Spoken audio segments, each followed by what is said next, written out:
Keeneland Racecourse well into their 2015 fall meeting with an eye on the Breeders' Cup to be held here the following week after they finish off the fall meet.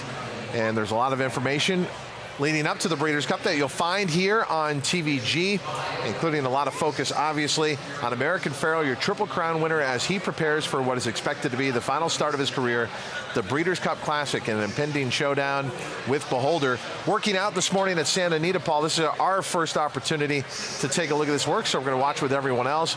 Going 5 furlongs, American Pharoah with Martin Garcia up. He looked very eager in the early stages of this work. Yeah, yesterday we had Gary Young, who was the surprise visitor here to Keeneland. He had actually a horse that he had an interest in that ran on the turf course yesterday. Caleb Keller was able to catch up with him. The work previously of American Pharoah, he liked him, and he was the same guy that fell in love with this horse before the Derby. Now it looks like, you know, Bob sort of got some of the major stuff in, major work in.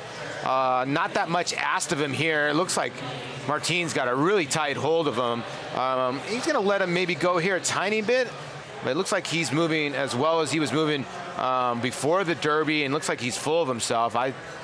It's like he's going 104 and change or so, and he goes like 101. So I would think an encouraging work. Seems like he did everything just right. Final time for the 5 furlongs, 101 and 2/5 for American Pharoah. Bob Baffert raised a few eyebrows when he kind of deviated from the original plan, announced that they would come to Churchill Downs and stay there before coming over here to Keeneland, but has decided to stay at Santa Anita until they have to ship out for Keeneland. Did that ever bother you at all? No, I don't think so. It was the winning recipe, I guess, if you want to call it the winning recipe, just because the horse won the Triple Crown. Yeah, I mean, and he trained over at Churchill Downs, and Bob always said that the horse loved Churchill. Maybe he loved the backside too as well. You don't know. I mean, and maybe not.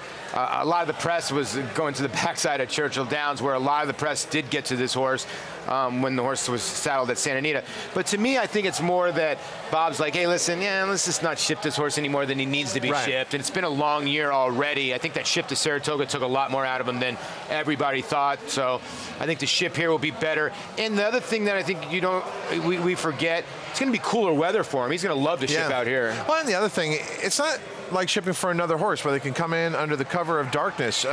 Everybody wants to have a piece of American Pharoah, so Bob Baffert's got to take that into account. He's done a masterful job getting him through what has been a remarkable career, but one big race to come, the Breeders' Cup Classic.